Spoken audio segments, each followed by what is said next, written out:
l'avez indiqué en introduction, France Stratégie est un service du Premier ministre, héritier du Commissariat général au plan, qui conduit des travaux de prospective, d'évaluation de politique publique.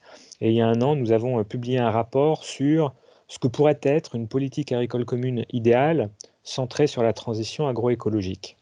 Alors, on commence on commence cette conférence en parlant d'un sujet qui est très macro, qui est européen, qui est la PAC. Ça part aussi, et j'y reviendrai, du constat que pour développer l'agroécologie, il faut bien évidemment des actions locales et beaucoup d'acteurs se mobilisent au niveau des collectivités locales et sur le terrain pour cela. Mais il faut aussi mettre en cohérence les politiques publiques locales, nationales, avec ce cadre très structurant qui est celui de la politique agricole commune.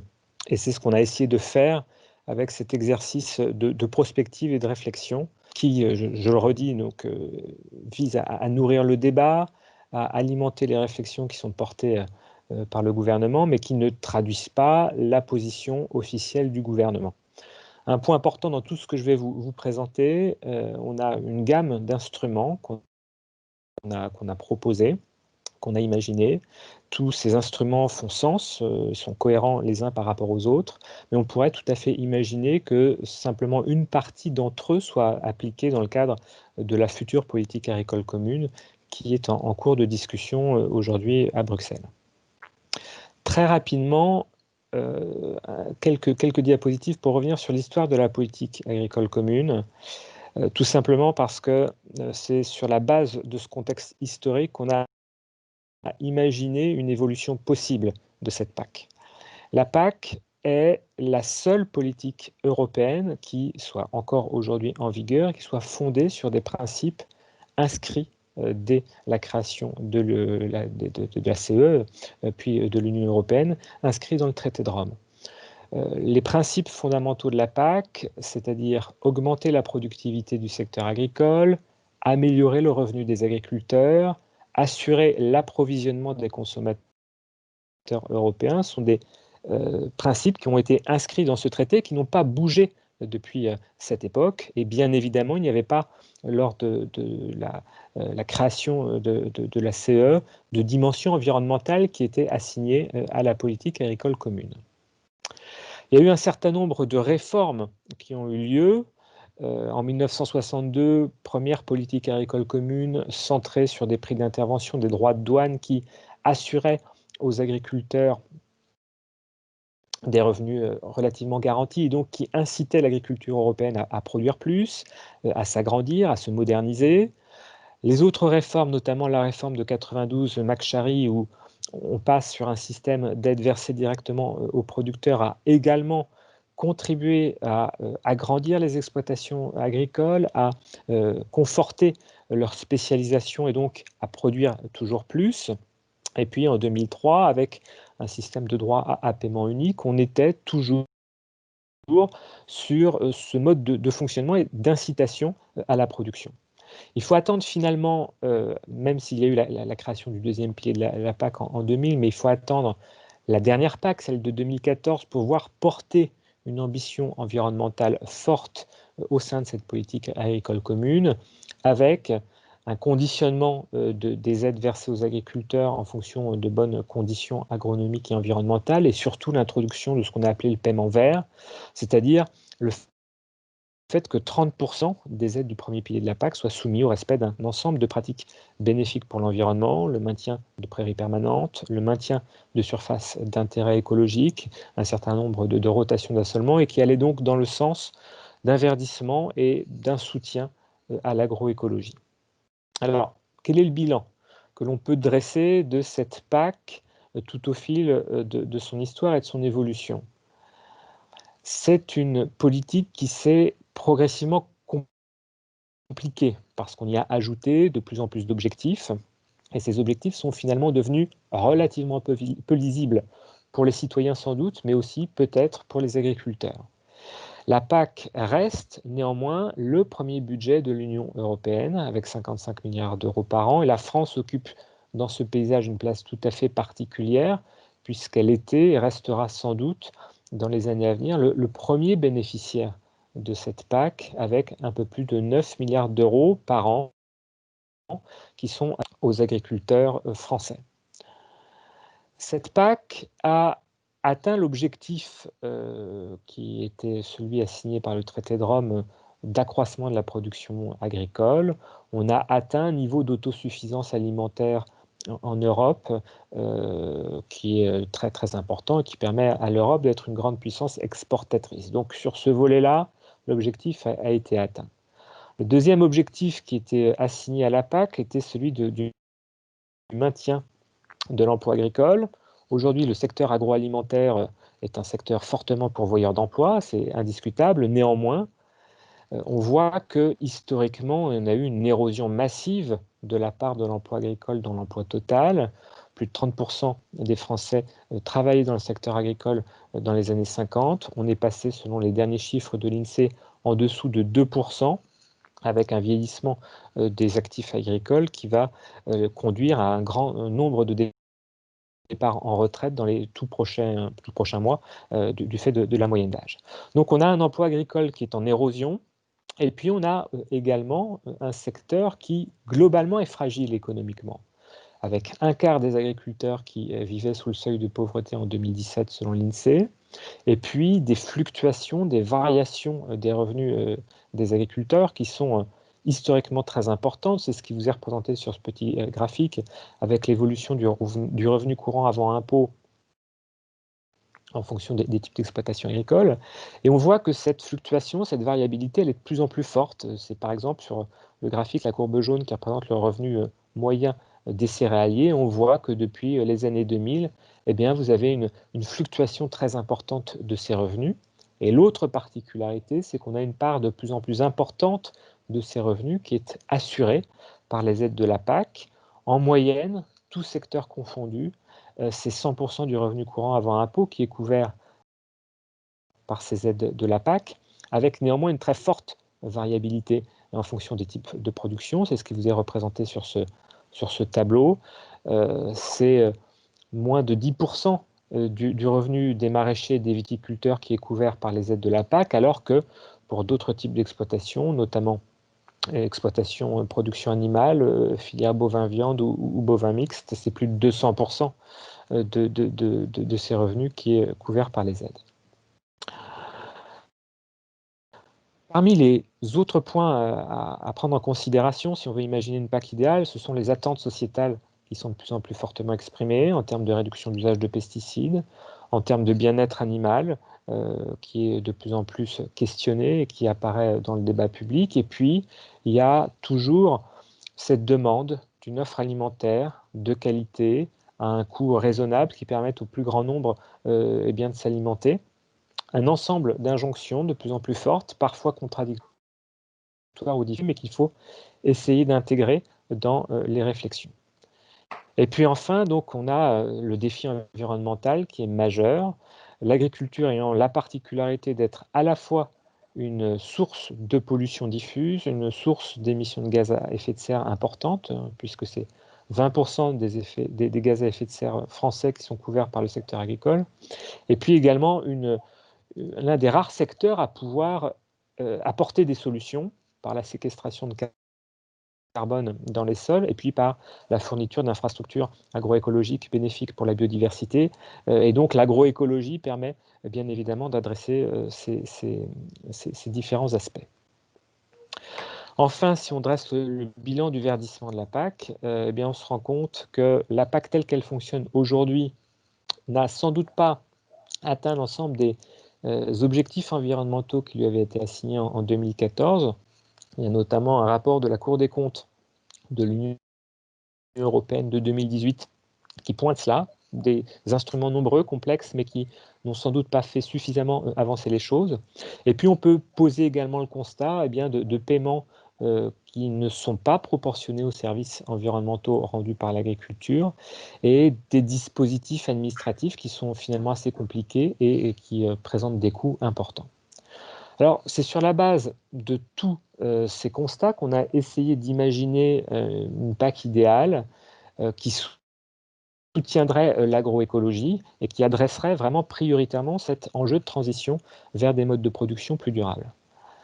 Les grands principes qu'on a voulu appliquer dans cette PAC idéale, entre guillemets, c'est les principes d'économie publique.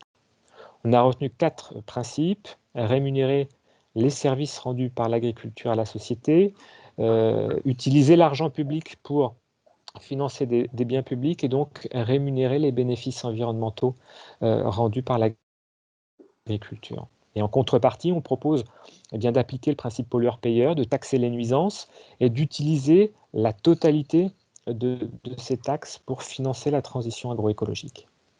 Le troisième grand principe, c'est celui de la diversification des productions, diversification des cultures, extensification de l'élevage, parce que la littérature scientifique montre que cette diversification est tout à la fois bénéfique pour l'environnement et elle contribue à l'amélioration de la résilience au sens économique du terme des exploitations agricoles. Et puis enfin, le dernier objectif qu'on a vraiment souhaité atteindre avec ces propositions, c'est le soutien à l'emploi agricole, à la fois pour enrayer l'érosion de l'emploi que je vous ai présenté tout à l'heure, et puis aussi parce que l'on sait que la transition agroécologique est plus consommatrice de main-d'œuvre, et donc il fallait soutenir cet emploi. Pour atteindre ces différents grands principes, on a proposé un certain nombre de dispositifs. Tout d'abord, des dispositifs génériques qui pourraient s'appliquer à l'ensemble des exploitations agricoles européennes, avec des bonus-malus qui rémunéreraient le maintien des prairies permanentes, la diversité des cultures, les surfaces d'intérêt écologique. Et puis des taxes qui pourraient compléter le budget de la PAC, taxes sur les pesticides, la fertilisation azotée, les émissions de gaz à effet de serre. Et le produit de ces taxes permettrait notamment de rémunérer et de financer des contrats agroécologiques de long terme sur lesquels je reviendrai. L'intérêt de ces instruments, qui seraient donc en tout petit nombre et moins nombreux que ce qui existe aujourd'hui dans la PAC, ce serait vraiment d'inciter plutôt que de contraindre, et puis surtout de réduire un certain nombre de coûts de transaction et de complexité administrative. En plus de ces dispositifs génériques, on a également proposé un certain nombre de dispositifs ciblés qui s'appliqueraient à un nombre restreint d'exploitations agricoles volontaires qui présenteraient soit des bénéfices d'un point de vue environnemental, ce sont les exploitations qui sont situées dans les zones Natura 2000 ou dans des zones à haute valeur naturelle, soit qui s'associeraient pour conduire des actions innovantes en faveur de l'agroécologie sur des échelles territoriales qui feraient sens d'un point de vue économique et environnemental.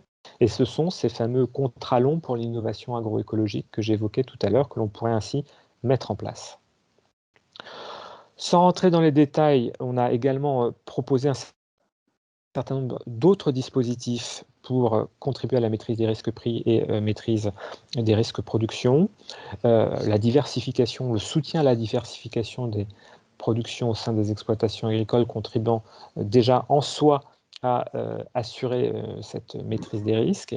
Et puis on propose également de mobiliser au niveau européen ou national des instruments qui existent déjà, mais qui pourraient être améliorés, optimisés. Ce sont les réserves de crise, des dispositifs de prime à la réduction volontaire de production dans un certain nombre de cas, ou des fonds de mutualisation qui pourraient être instrumentés de manière un petit peu plus différente. En ce qui concerne le soutien aux revenus agricoles, dans ce rapport, ce que l'on a proposé, c'est de verser les aides qui aujourd'hui sont celles du premier pilier, non plus en fonction des surfaces agricoles, mais en fonction du nombre d'actifs sur les exploitations. Ça reviendrait, pour le cas de la France, puisque notre idée, ce n'est pas, dans un premier temps, bien évidemment, d'avoir le même niveau d'aide en fonction des États membres, mais d'avoir un budget réparti par État membre. Ça permettrait de financer à hauteur de 8 000 € par ETP en France les actifs sur les exploitations agricoles. Il s'agit là, bien évidemment, donc, je le redis, d'une proposition prospective qui nécessiterait des accords politiques importants et qui ne pourrait pas être envisagée dans le cadre de la future PAC, mais sans doute au cours de plusieurs cycles de négociation de la PAC, mais qui en tout cas irait dans le sens du financement de l'emploi favorable à la transition agroécologique. Enfin, par les différents instruments que l'on propose, eh bien, on pourrait également contribuer à une offre alimentaire qui serait plus durable, même si la qualité de l'alimentation ne dépend pas exclusivement de la production primaire, mais en proposant des instruments qui incitent à la réduction d'usage des pesticides et des antibiotiques, on adresserait l'enjeu sanitaire. Et puis, avec l'aide aux revenus agricoles, on pourrait soutenir des filières qui sont nutritionnellement intéressantes, comme les filières fruits et légumes, et qui nécessitent plus de main-d'œuvre. Je passe rapidement sur les aspects taxes et bonus versés, parce que vous retrouvez ça sur le site de France Stratégie, et ça permet simplement de voir quelle est la gamme des différents taxes et bonus que l'on a testés. Ce qui est plus intéressant, c'est qu'on a poussé vraiment la réflexion jusqu'à imaginer ce que pourrait être une nouvelle architecture pour cette PAC idéale, avec un premier pilier de la PAC qui serait vraiment réorienté vers l'emploi agricole, et puis un deuxième pilier dédié à la transition agroécologique avec les bonus-malus et les contrats d'innovation agroécologique que je vous ai présentés, et qui pourraient être financés par les budgets actuels du deuxième pilier, auxquels on pourrait ajouter les produits d'un certain nombre de taxes que j'ai évoquées également sur pesticides, engrais, antibiotiques et émissions de gaz à effet de serre. Quels seraient les impacts d'une telle proposition sur les exploitations agricoles? Alors, d'un point de vue qualitatif, c'est ce qui vous est représenté sur ce tableau. On a essayé de voir les impacts positifs ou négatifs en fonction du type de production et en fonction des différents instruments que l'on propose. Globalement, ce que l'on montre, c'est que les exploitations engagées dans la transition agroécologique, et y compris les exploitations en agriculture biologique, verraient par le biais de ces différents instruments, eh bien, des avantages et plus de bonus qui leur seraient versés par rapport à la situation actuelle. Et puis, on aurait également un soutien aux exploitations en polyculture élevage, qui présentent un certain nombre de bénéfices, notamment environnementaux, grâce au rebouclage des cycles carbone et phosphore. Alors, en conclusion, ce qu'on a essayé de faire dans cet exercice, qui, je le redis, est un exercice de prospective, c'est partir d'une feuille blanche pour imaginer une PAC idéale dédiée à la transition agroécologique, et qui répondrait à la fois à un certain nombre d'attentes des agriculteurs en termes de simplification, et puis de répondre à un certain nombre d'attentes sociétales en termes de réduction des effets sur l'environnement, en termes d'amélioration de l'offre alimentaire vers une offre alimentaire plus durable. Et on s'est appuyé pour atteindre ces objectifs sur les grands principes de l'économie publique.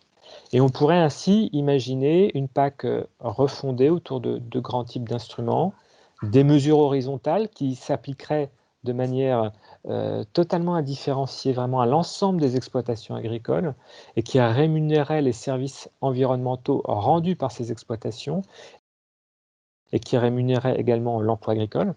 Et puis on pourrait, en complément de cela, imaginer des mesures qui seraient plus ciblées sur certaines exploitations volontaires, et qui pourraient financer l'innovation agroécologique sur le long terme.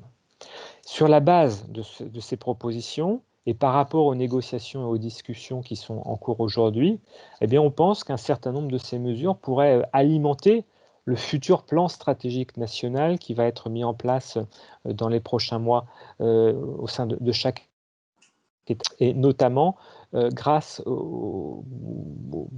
sur la base donc, des bonus-malus qu'on a proposés. C'est ce qui vous est présenté sur ce graphique. Comme vous le savez sans doute, donc la PAC est en cours de négociation, et dans les propositions qui sont sur la table, il y a la question de création d'éco-schemes, d'éco-régimes qui sera appliqué au sein de chaque État membre, qui serait défini au sein de chaque État membre, et on peut penser que les bonus-malus qu'on a proposés pourraient s'intégrer, par exemple, dans le cadre de ces éco-régimes, et contribuer ainsi donc au financement d'une PAC qui serait plus orientée vers l'agroécologie.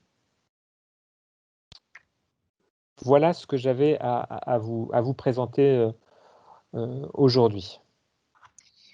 Merci beaucoup, Monsieur Foss, pour cet exposé concis et, intéressant parce que en fait, vous formulez quand même des recommandations qui sont plutôt ambitieuses et audacieuses quand même, hein, avec un fort accent écologique, mais aussi sanitaire et social, donc c'est très original.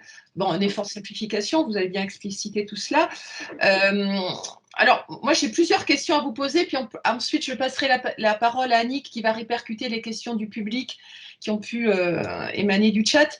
Alors, moi, j'ai un premier point de perplexité.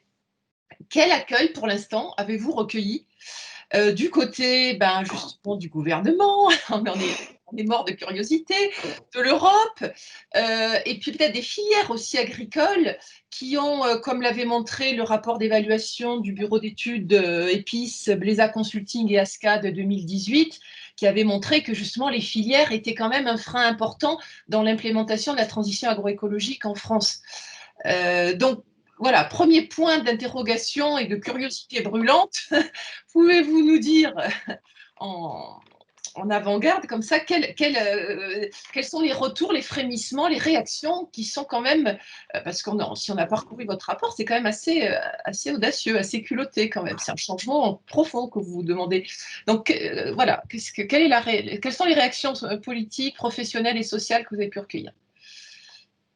Alors, d'abord un point sur lequel je n'ai pas insisté. Pour réaliser ce travail, on s'est appuyé sur un collectif d'experts qui s'est réuni de fin 2017 à 2019. Experts, agronomes, économistes de l'agriculture. Et donc, c'est vraiment sur la base de cette analyse collective, avec énormément d'enseignants-chercheurs et de chercheurs de l'INRA et du CIRAD qu'on a travaillé. Et c'est sur la base de cette expertise scientifique qu'on a apporté un certain nombre de propositions. Parmi les points qui ont finalement fait le plus débat, c'est la question des aides aux actifs qui a suscité, on va dire, le plus d'émotions au sein de la profession agricole. Là, le point de départ de notre réflexion, c'était comment imaginer une PAC rénovée qui adresse les grands défis auxquels l'agriculture sera confrontée dans les années à venir. Et si on regarde les choses, on se rend compte qu'il y a deux grands défis. Le vieillissement de la population agricole avec la nécessité d'un renouvellement de génération important, et puis les défis environnementaux, notamment le défi climatique. Et c'est sur la base de ces constats qu'on a essayé d'échafauder un certain nombre de propositions qui allaient dans le sens de la transition agroécologique. Et c'est à la toute fin de ce travail que la question d'une nouvelle clé de répartition des aides, non plus en fonction des surfaces agricoles, mais en fonction des actifs, est arrivée dans le débat au sein des experts qu'on avait réunis. Ce n'était pas du tout un point qu'on avait adressé, enfin qu'on envisageait initialement.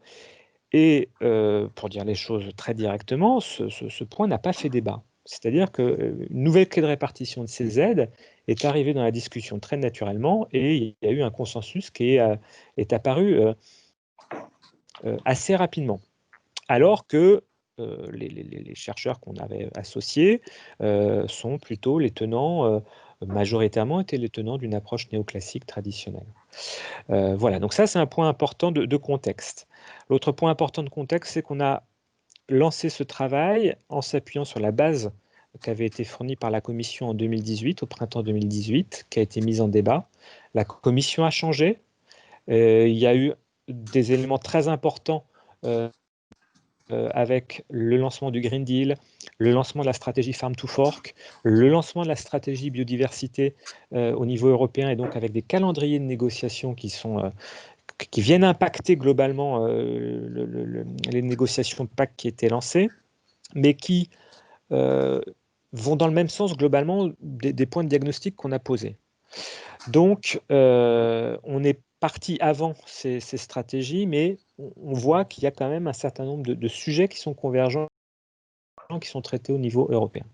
Quel a été l'accueil du côté de la puissance publique, sachant que ce que l'on met dans le débat public vise à nourrir, à alimenter les négociations, hein, et pas prendre la place des discussions qui sont notamment portées par le ministère de l'Agriculture. Donc, il y a eu un accueil, pour dire les choses simplement, très positif du côté du ministère de l'Écologie et également du ministère de l'Économie, je pense à la Direction générale du Trésor, qui partagent essentiellement les propositions qu'on a faites. Du ministère de l'Agriculture, une autre logique qui était en cours. Voilà ce que je peux en dire. Du côté des professionnels, il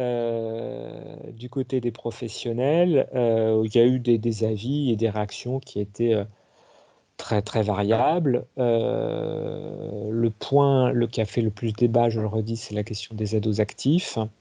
Je pense qu'avec ce rapport, on a mis dans le débat, on a remis dans le débat public cette question, ce qui a conduit un certain nombre d'acteurs à prendre position plus clairement sur ce point particulier de négociation. Je pense tout particulièrement aux jeunes agriculteurs qui ont apporté un soutien, ou en tout cas qui ont exprimé leur intérêt par rapport à la question d'une nouvelle clé de répartition de ces aides. Voilà ce que je peux vous dire. D'accord. Et les filières? Et les filières, c'est très, très variable en fait, en fonction à la fois des acteurs et des types de filières. Globalement, du côté des filières qui sont déjà engagées dans l'agroécologie, du côté des acteurs de l'agriculture biologique, il y avait un accueil favorable, du côté des filières fruits et légumes favorable également, parce que on a des dispositifs d'aide notamment aux actifs qui peuvent les satisfaire. Du côté des filières céréalières, c'était beaucoup plus mitigé, on va dire. Et puis du côté de l'élevage, des filières d'élevage, en fonction du type d'acteur, puisqu'on a globalement un ensemble d'aides qui vont bénéficier ou contribuer à une forme d'extensification de l'élevage. Voilà, en fonction du type d'élevage, vous aviez des réponses et des retours qui étaient différents. D'accord. Ce que j'ai esquissé comme hypothèse en guise d'introduction sur le fait que la crise sanitaire actuelle pourrait constituer une fenêtre d'opportunité bénéfique pour l'agroécologie, est-ce que depuis cette pandémie, est-ce que vous avez eu justement des soutiens renforcés sur la perspective d'une PAC agroécologique?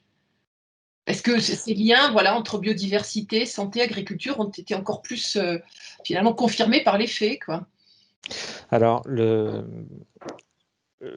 sur la question du One Health, là, je fais une incise. On a travaillé à France Stratégie dans le cadre d'un projet qu'on a appelé pour un après-Covid soutenable, avec un axe de réflexion justement vraiment centré sur cette interaction entre biodiversité, santé, et où on voit que la question de la place du système alimentaire, de la transition de ce système alimentaire à l'échelle mondiale, mais a fortiori au niveau national et européen, vers des modes de production plus durables est bénéfique pour la biodiversité et bénéfique pour le maintien de ces équilibres qui sont favorables à la limitation de l'émergence de risques sanitaires. Donc ça, c'est un point très important. Alors, on est dans un moment de discussion et de négociation européenne sur l'avenir de la PAC qui est vraiment très important. On est en pleine actualité. Et du coup, c'est vrai qu'on a ces différents calendriers de négociation qui se chevauchent un peu. Le Parlement européen a donné son avis sur la proposition de la Commission de 2018, le Conseil des ministres de l'Agriculture également. Et dans le même temps, vous avez cette actualité Covid, vous avez ces propositions qui sont mises sur la table du côté de la stratégie biodiversité, la stratégie Farm to Fork, qui effectivement appelle à une meilleure prise en considération de ces interactions qui sont vraiment prégnantes entre agriculture, biodiversité, santé. Après, donc je pense que sur le diagnostic, sur la convergence de vues, il y a vraiment quelque chose de fort qui émerge. Mais après, vous avez des logiques de négociation et vous avez ces modes de discussion européens entre la Commission, le Parlement et le Conseil des ministres de l'Agriculture qui compliquent en tout cas les choses et qui fait que peut-être la dimension agroécologique ne pourra pas être aussi fortement prise en considération dans la future PAC qu'on pourrait le souhaiter ou l'espérer, sachant qu'il faudra, une fois que un certain nombre d'arbitrages seront rendus, voir comment cette future politique agricole commune eh bien, se mettra en cohérence avec les objectifs du Green Deal européen et de la stratégie Farm to Fork. Donc il y a encore pas mal de choses qui vont sans doute dans les mois et les années à venir s'articuler pour aller vers une meilleure prise en considération de cette ambition agroécologique. D'accord. Alors justement, concernant le processus décisionnel en tant que tel, les transactions entre États et Europe et la négociation politique, il y a plusieurs points sur lesquels j'aimerais revenir.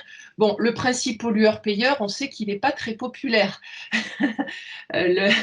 L'échec de l'augmentation de la taxe carbone refusée par les Gilets jaunes, les manifestations, on peut redouter de la même façon des manifestations de la part des agriculteurs qui, on le sait bien, ne veulent pas être stigmatisés comme étant les principaux ou les responsables des pollutions ou les seuls, etc. Donc, ce risque de stigmatisation sociale, de crise sociale, comment vous pensez, est-ce que vous pensez que les États membres vont pouvoir remettre sur la table ce principe de pollueur-payeur qui est quand même peu populaire, quelles que soient les couches sociales ou professionnelles? Alors, Voilà, je ne critique pas le fondé de la chose, hein, on n'est pas sur le débat politique, oui. mais sur la possibilité de le défendre dans des négociations politiques. Alors, les taxes qu'on a proposées, qu'on a imaginées, donc je le redis, on a imaginé ça en 2018 en gros, hein. Donc à un moment où on était en plein Brexit et où, en termes de discussion, le principal point de débat au niveau européen, c'était de savoir si le budget de la PAC allait être préservé ou pas.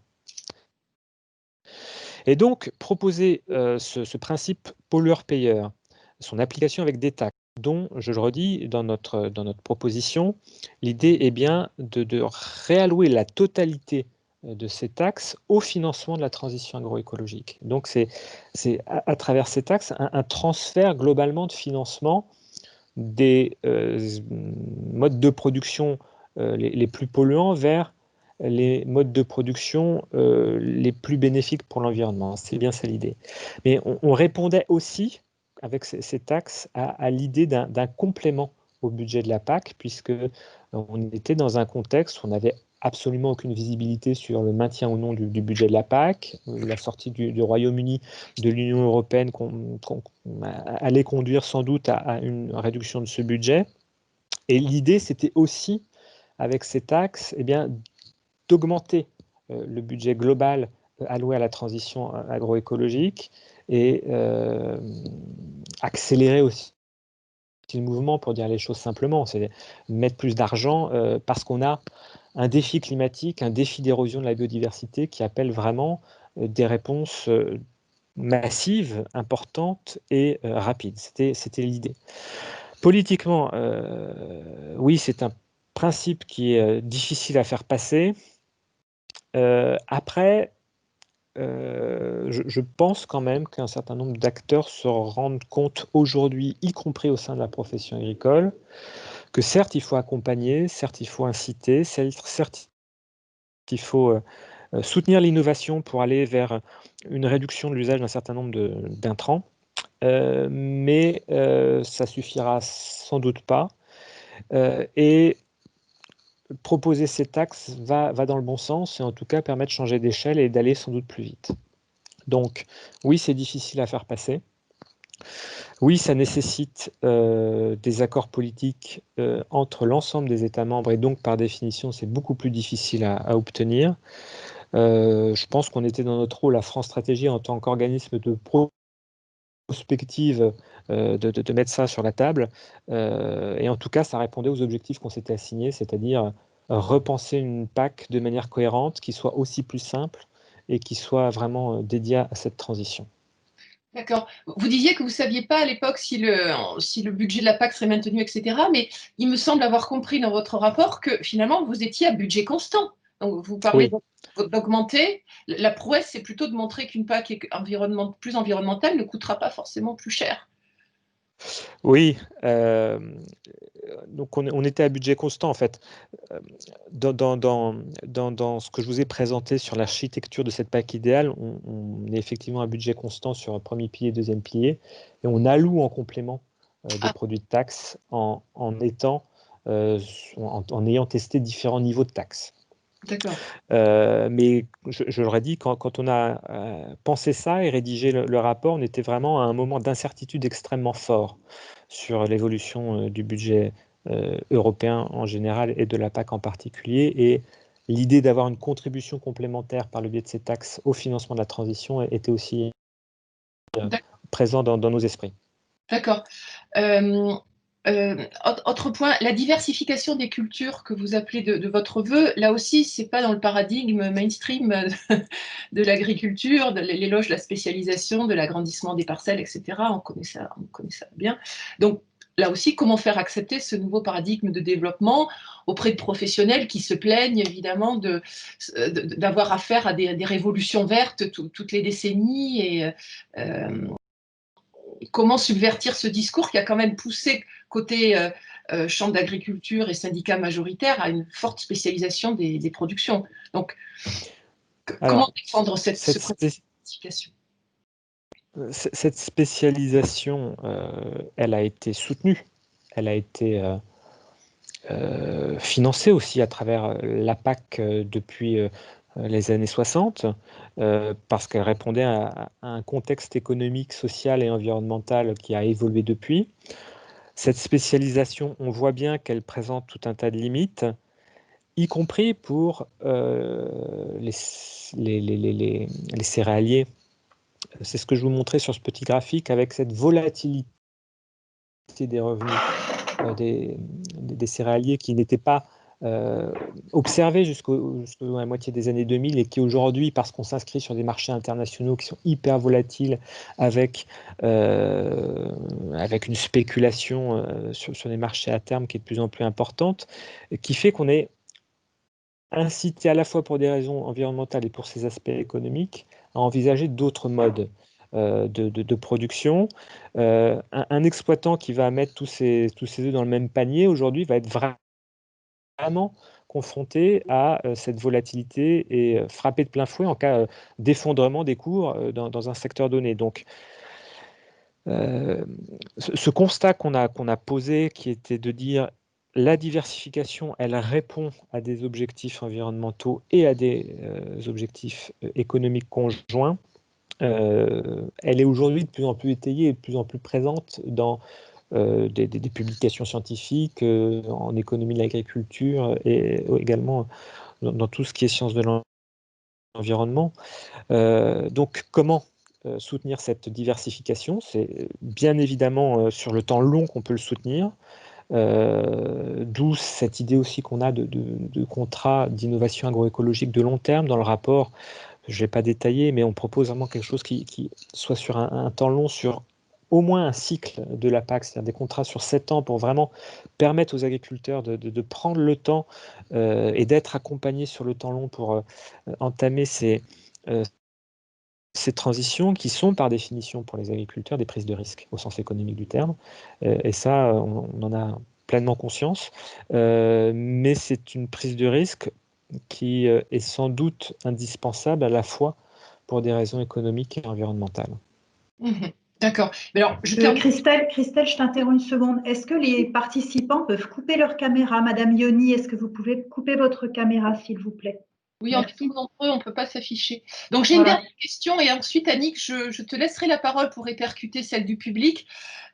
Justement, sur ces fameux contrats, alors c'est vrai que prolonger leur durée est un facteur peut rassurer les agriculteurs, effectivement. Néanmoins, on se rend compte, notamment pour les MAEC, que celles qui ont le plus de succès, ce sont celles qui sont les moins contraignantes ou qui épousent les pratiques déjà en vigueur. Certains travaux aussi scientifiques tendent à montrer que même l'augmentation de la rémunération n'est pas un ressort suffisant de motivation pour les pousser à contractualiser, puisqu'ils estiment que ces nouvelles pratiques sont parfois trop chronophages, trop techniques, ou les obligeraient, ou ne sont pas réalisables, ou à des organisations de prêt de matériel ou collectives auxquelles ils ne sont pas prêts à consentir, etc. Donc, il n'y a pas que le levier n'est pas que financier en la matière. Donc, comment faire contractualiser ces agriculteurs s'ils n'ont pas une appétence financière pour le dispositif? Et comment aussi éviter les retards de paiement qui ont aussi beaucoup nui à l'image vous en parlez peut-être, enfin je ne sais pas, dans le rapport, qui ont beaucoup nuit aussi à l'attractivité de ces mesures agro-environnementales.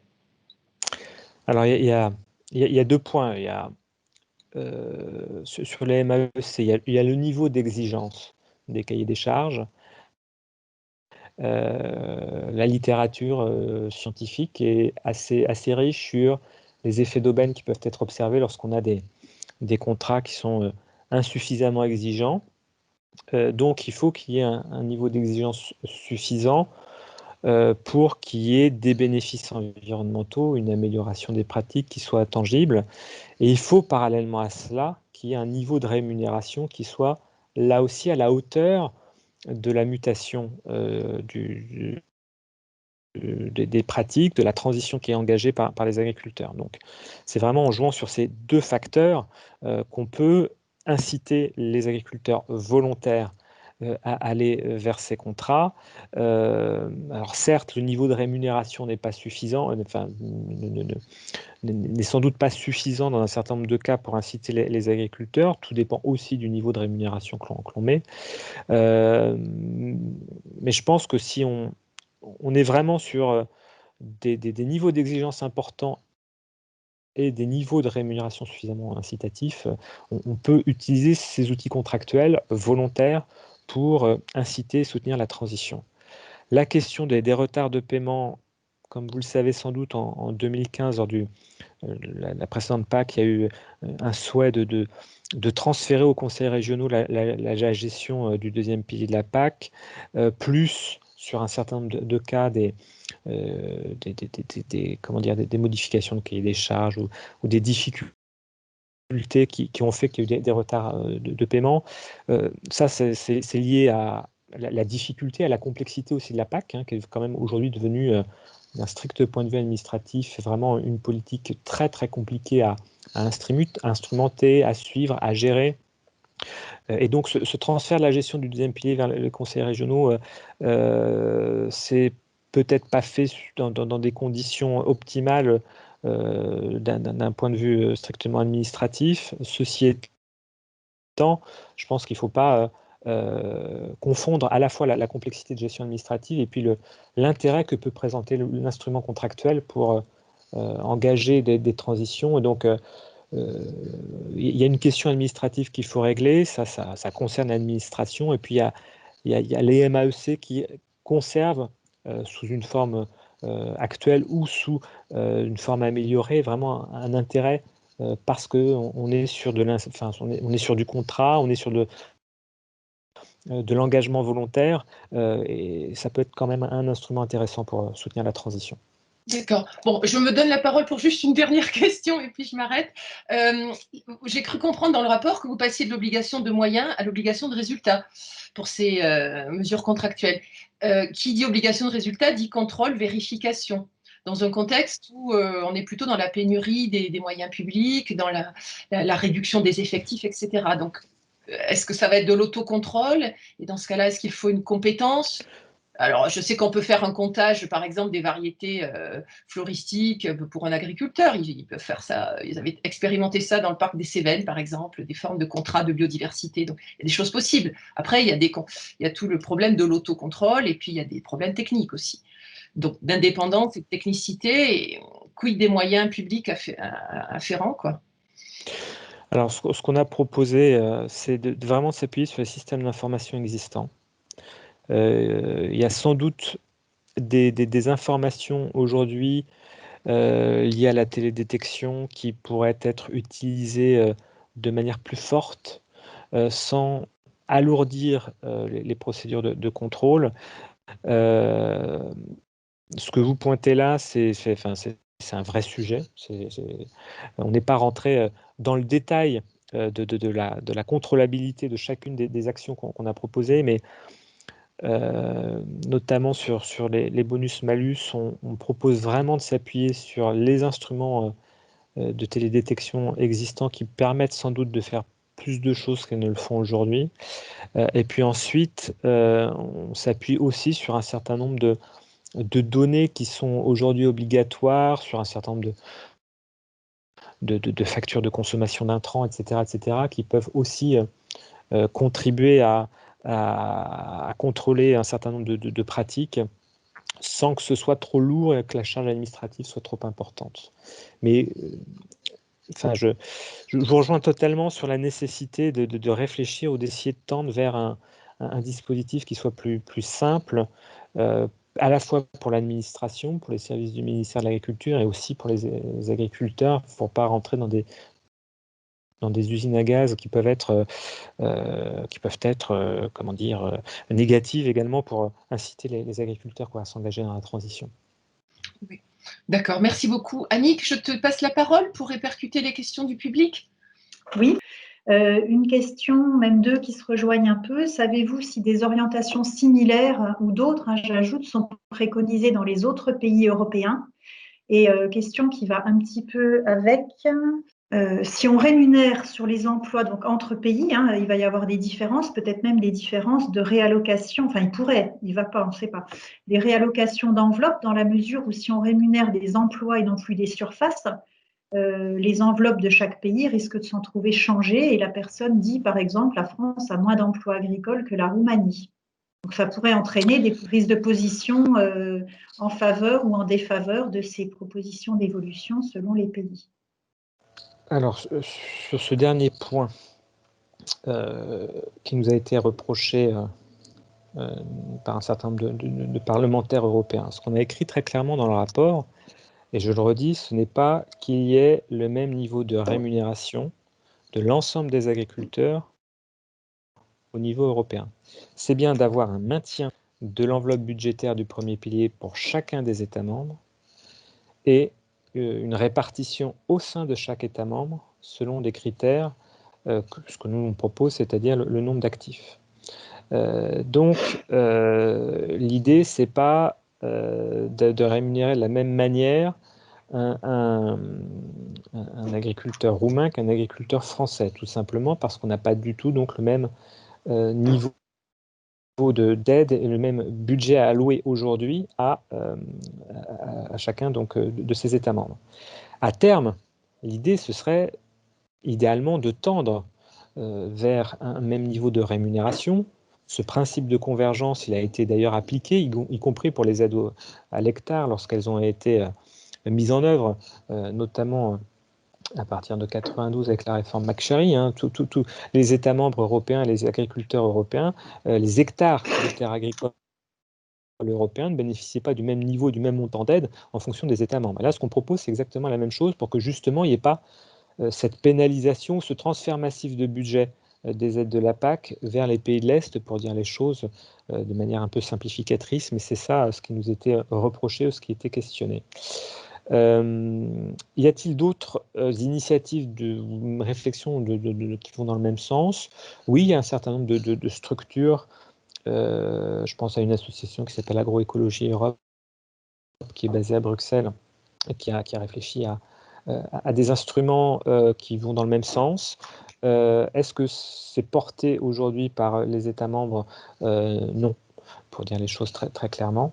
On n'est pas encore là, même si la question des aides aux actifs est aujourd'hui de plus en plus présente dans le débat public dans un très grand nombre d'États membres européens.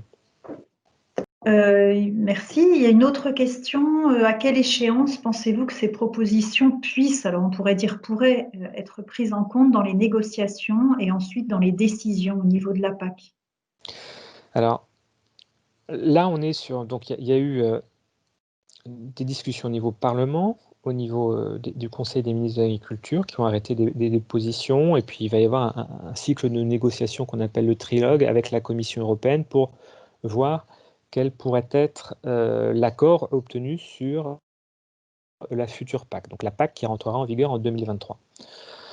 Donc, l'ensemble de ce qu'on a proposé ne va pas pouvoir être appliqué dès 2023. Néanmoins, il va y avoir des plans stratégiques nationaux qui vont être discutés au sein de chaque État membre dès l'année prochaine et qui seront une sorte de déclinaison nationale de ce cadre européen.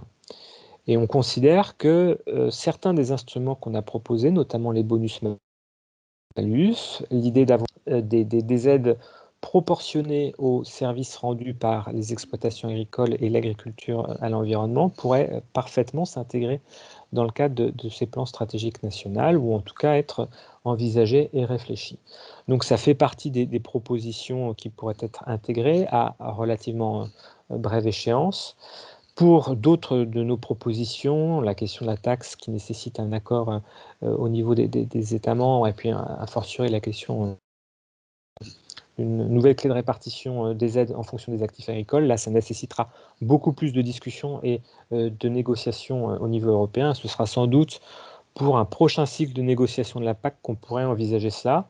Mais voilà, donc on peut espérer que certaines idées soient reprises à échéance relativement brève.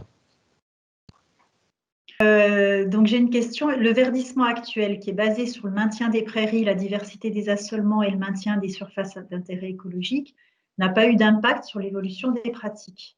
Et donc la question, c'est en quoi la formule bonus-malus permettra d'aller plus loin, si ce n'est par l'application de taxes. Est-ce que les seuils préconisés seraient plus exigeants que ceux imposés à l'heure actuelle? Alors, il faut... Bon, je ne vais pas rentrer dans le détail de chacun de ces instruments, mais il y a les grands principes dans la PAC actuelle, et puis il y a la déclinaison opérationnelle et l'application opérationnelle de ces grands principes. En 2015, pour prendre l'exemple des prairies permanentes, s'est posé la question de savoir quel était le seuil de prairies permanentes, le niveau de prairies permanentes qu'il fallait maintenir, et puis à quelle échelle. Est-ce que c'était à l'échelle nationale, à l'échelle régionale, départementale, ou à l'échelle des exploitations agricoles? Et là, ça change fondamentalement l'intensité de la protection de ces prairies permanentes. Il y a un certain nombre d'arbitrages qui ont été rendus. Nous, ce qu'on propose avec ces bonus-malus, à partir du moment où on proportionne vraiment de manière linéaire les surfaces, les aides versées aux surfaces maintenues, il y a une incitation directe à maintenir le plus grand nombre de ces surfaces à l'échelle de l'exploitation, mais aussi aux échelles supérieures, régions et au niveau national. Donc, l'idée, c'est avec ces bonus-malus, ce proportionnement important des aides de la PAC aux bénéfices environnementaux attendus et au maintien des prairies permanentes, des surfaces d'intérêt écologique, c'est vraiment d'avoir une incitation plus forte que ce que l'on a aujourd'hui, avec des effets de seuil qui sont très importants, qui sont bien connus et bien détaillés dans la littérature. À partir du moment où vous fixez un seuil, vous avez toujours l'incitation d'être juste en dessous du seuil et pas d'aller plus loin que le seuil pour bénéficier du maximum d'aide, en faisant, entre guillemets, le moins d'efforts, ou en tout cas en ayant le moins de contraintes possible. Là, avec ce proportionnement, on pense que ça peut vraiment inciter les agriculteurs à aller le plus loin possible dans la protection de ces infrastructures agroécologiques qui sont bénéfiques pour l'environnement, qui sont aussi bénéfiques économiquement. Merci beaucoup, Monsieur Foss. Effectivement, c'est aussi, Merci. on n'a pas trop insisté dessus, mais c'est aussi très innovant de vraiment mettre carrément l'accent sur la proportionnalité directe entre les efforts agricoles et le niveau de rémunération. C'est vrai que ce principe de proportionnalité est aussi au cœur de l'aspect innovant de votre rapport. Bon, on vous souhaite bon vent, bon succès dans ces négociations et dans le devenir de ces préceptes agroécologiques.